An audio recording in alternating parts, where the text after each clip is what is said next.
Hello, magandang araw po sa ating lahat. Ito na naman po ang inyong munting tinig ng Ordinaryong Filipino. Kamusta po kayo?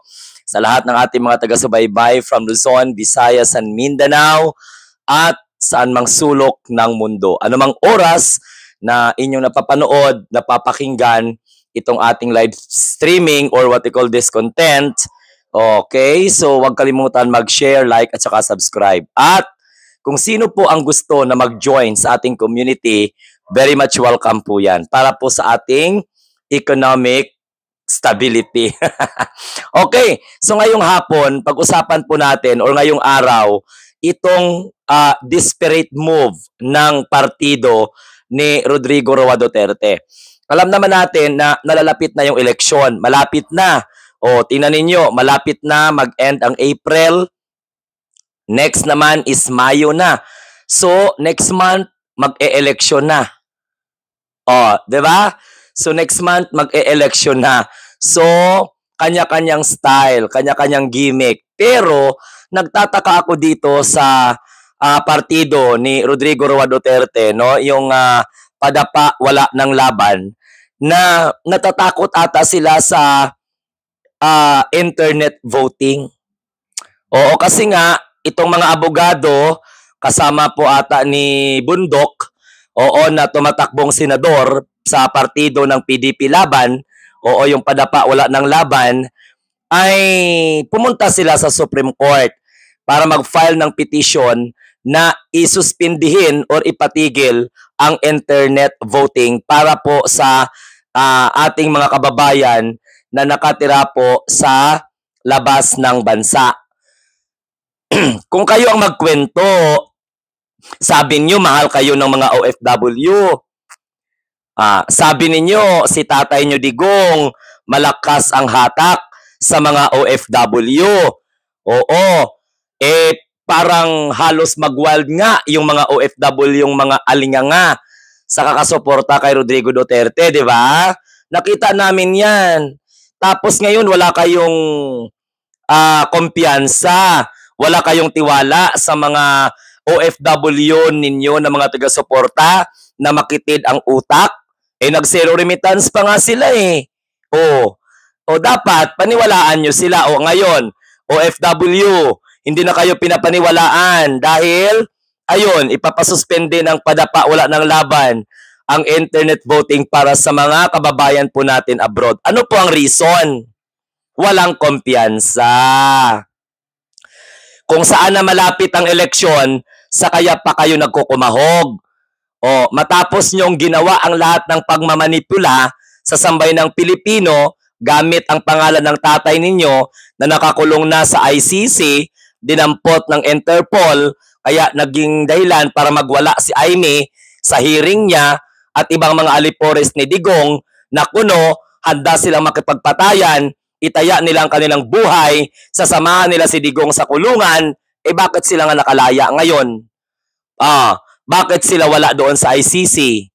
Yan ang mga bagay-bagay na dapat ipaliwanag natin sa taong bayan na sa kabila ng insinuation, manipulation, pagpapanipula sa mga utak ng mga Pilipino, ayon, wala pa rin tatak o hindi pa rin nakatatak sa puso ng bawat Pilipino na sumusuporta sa administration na ito ang galawan ninyong mga walang kwenta. Huwag nyo nang ipilit ang sarili ninyo. Kahit sabihin pa ninyong nag-number 1 kayo dyan sa survey, lahat na lang ng survey number 1, pasok ang mga candidates, hindi po yan magmamanifest sa eleksyon. Alam nyo kung bakit? Wala na kayong amor sa tao. Diba? So dapat na ninyong tanggapin na hindi na kayo mananalo ang mga partido na sumusuporta kay Rodrigo Roa Duterte. Ang mga kandidato na tumatakbong senador, hindi na kayo kailanman mananalo. Alam na po ng taong bayan ang karakas ninyo. Hindi kayo para sa serbisyo publiko, kundi para kayo iangat muli ang pangalang Rodrigo Duterte sa politika at ni Sara Duterte. Wala. Sa totoo lang, mayroon pang mga balita-balita at mga haka-haka na kung saan ay itong si Sara Duterte ang dahilan para di umano'y sirain si Ipe at saka yung sino-sino pa dyan, si Salvador Panelo. Mga kamunting tinig, ito po ang partido na sumusuporta kay Digong. Kwentong kotsero na lang to. Oh, ngayon, binulabog na naman nila ang Korte Suprema. Ewan ko ba bakit ang hilig-hilig talaga. Sa bagay, karapatan naman nila yon. Wala naman tayong magagawa dyan. Diba? Excuse me. O, karapatan naman nila yan. Bawat utot nila, bawat galaw nila, bawat kimbot nila, Korte Suprema ang istorbuhin nila. O, nasobrahan sila ka-bright. O, kaya nga naririndi na siguro ang Supreme Court sa kanila dahil bawat galaw na lang, hala sige, petition dito, reklamo doon, lahat na lahat. Sa bagay, in-acknowledge ko man karapatan nyo naman yan. Mga abogado naman kayo. May mga utak naman kayo, kaya lang, pulburon or pulbura ang laman. Mantakin mo, magpipetisyon sila sa Supreme Court para patigilin or isuspindi daw di umano ang internet voting para sa mga OFW. Walang tiwala ang mga Duterte supporter na mga kandidato na ito at mga abogado sa OFW. Kasi alam mo kung bakit? Gusto nilang sabihin sa taong bayan na dadayain ang resulta ng botohan sa hanay ng mga OFW. Tapos, administration na naman ang kanilang sisisihin. Look at your candidates. To be honest, si Bato nga lang dyan at saka si Bongo ang namamayagpag. Si Bongo nga ngayon, halos hindi nga yan manalo. Si Bato de la Rosa, wala na yan. Aminin natin, lumalabas si Bongo sa survey. Pero, malayo pa ang eleksyon. Pero malapit na ang pagkatalo ninyo. Dahil, unang-una, palabas lang yung sinasabi ninyong malakas kayo sa taong bayan. Tingnan mo, pagkakulong ni Rodrigo Duterte, watak-watak na kayo. Nahihirapan na nga yung presidente ng partido ninyo. Si Robin Padilla nga, hindi na nga mahagilap. Anong ginagawa ni Robin Padilla doon sa Netherlands? Di naman siya abogado. Nahirapan nga na makapasok yung asawa niya. At saka mga anak niya. How much more pa kaya ikaw dyan?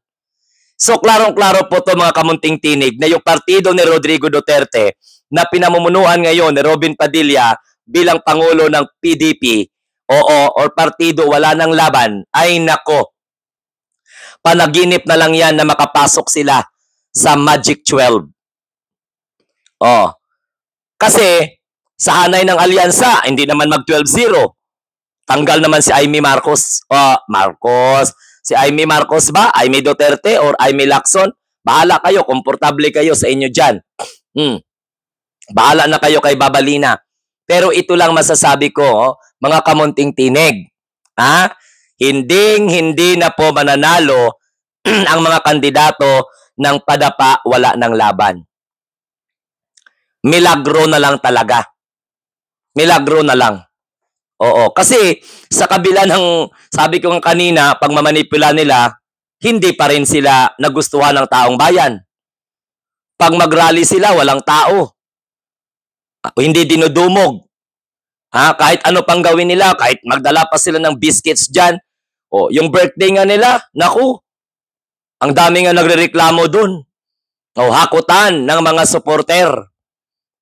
Ngayon, paghakot nila, walang nagawa yung paghakot nila ng mga tao para mag-celebrate nila yung ika-80 na kaarawan ni Rodrigo. Actually, yung mga kaalyado ni Rodrigo Duterte na palabas ng kanilang sentimento, nag-celebrate sila dahil po nilipad na si Digong sa International Criminal Court. Nauna po yung nahuli po yung despedida.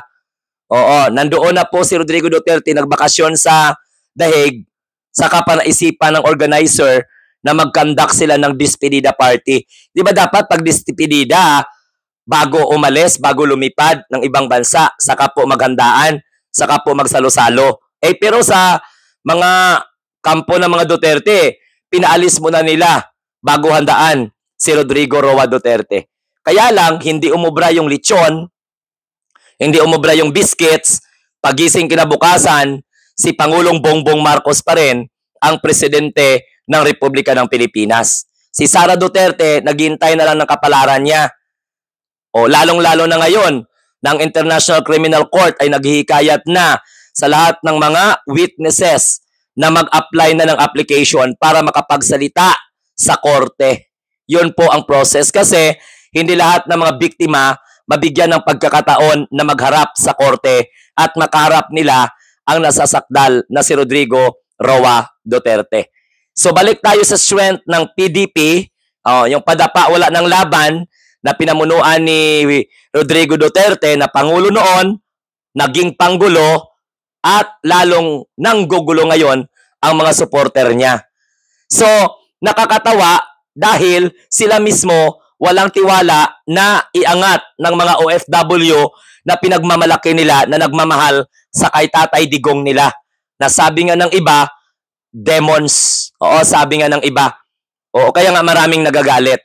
So ito'y patunay, mga kamunting tinig, na ginagawa po lahat ng partido ni Rodrigo Duterte ipamukha na dadayain ang eleksyon.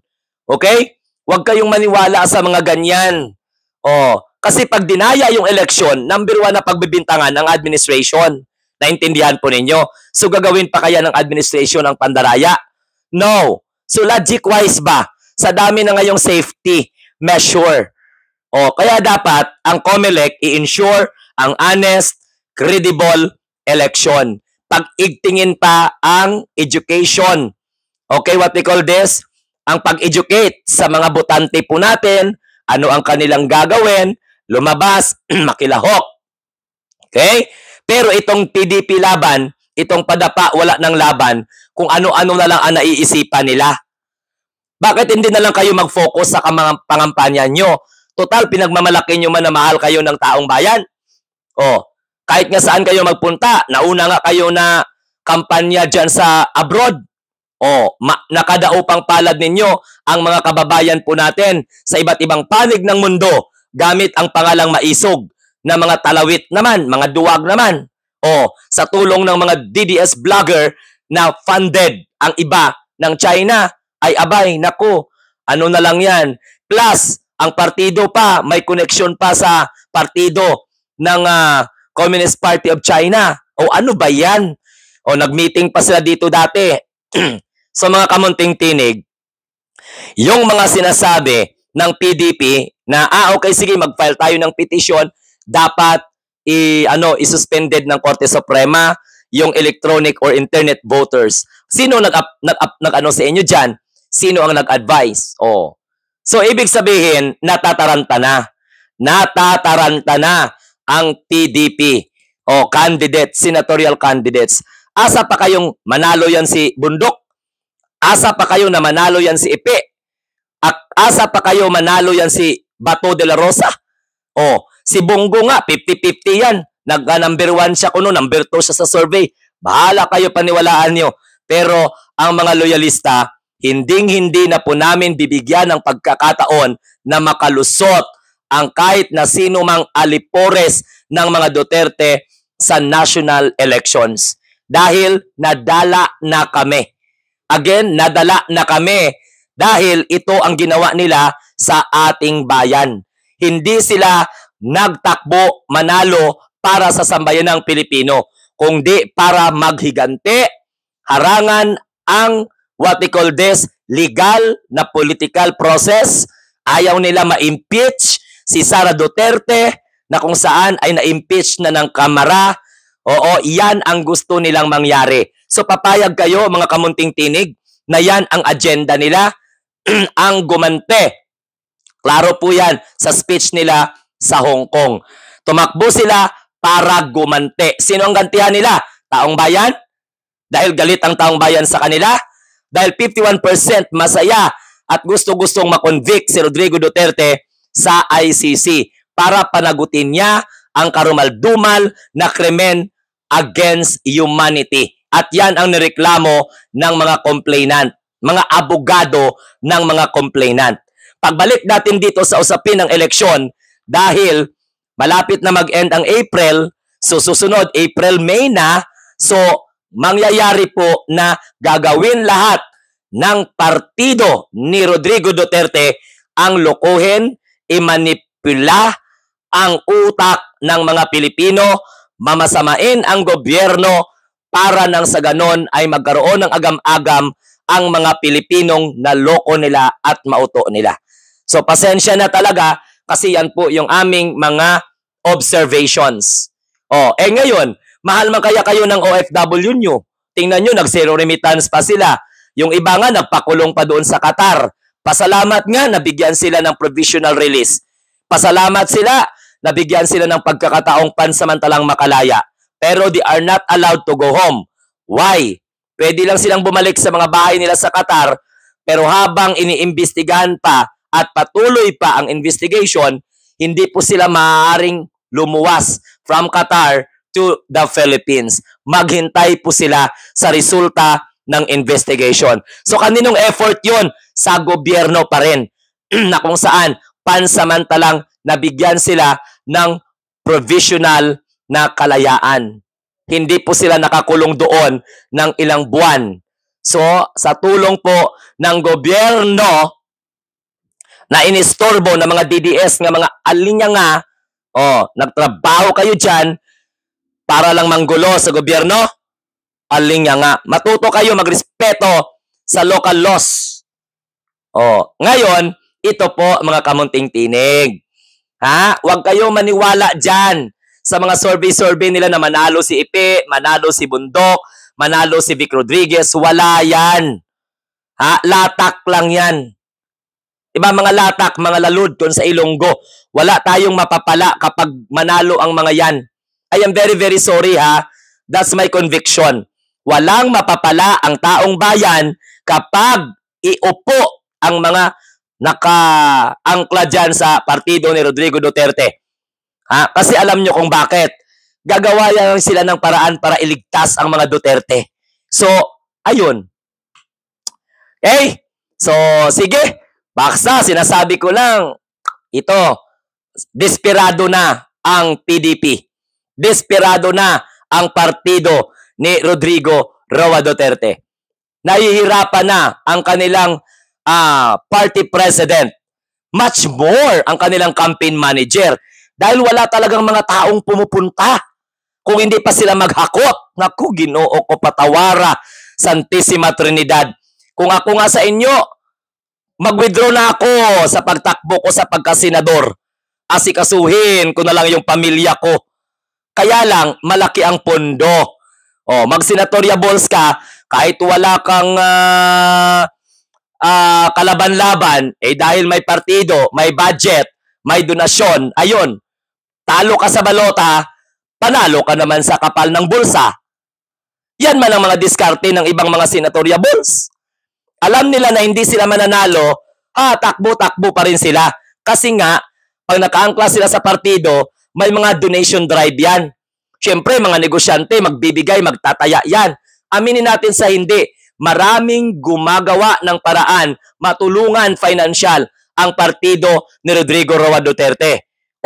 Hindi lang matulungan, may pera talaga sila. May pera talaga sila. Bubuka yan sila, bibira yan sila pag malapit na ang eleksyon.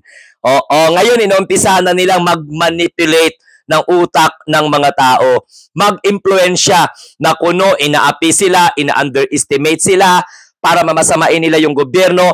Hala, sige, magpa-file sila ng petition sa Supreme Court para sabihin nila sa tao na may possible na dayaan. Ano possible na dayaan? Ang hinahina ninyo.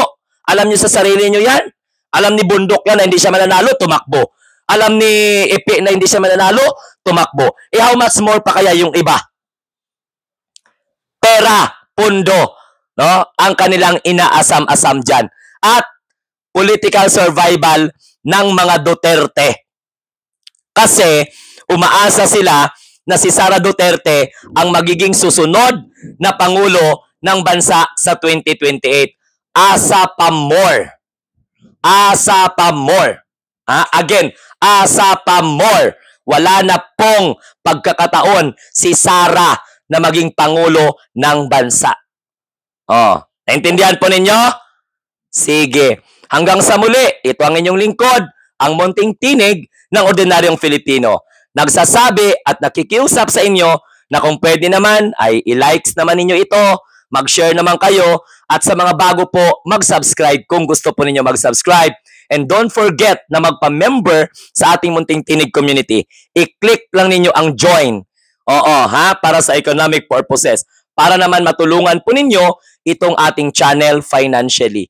Okay? Sa mga naga-send po ng super chat, super sticker, hindi nanonood, hindi nag-skip ng ating mga advertisement, maraming salamat po sa inyong lahat. Adios, Patria Adorada, sayonara. Mabuhay ang bagong Pilipino sa bagong Pilipinas.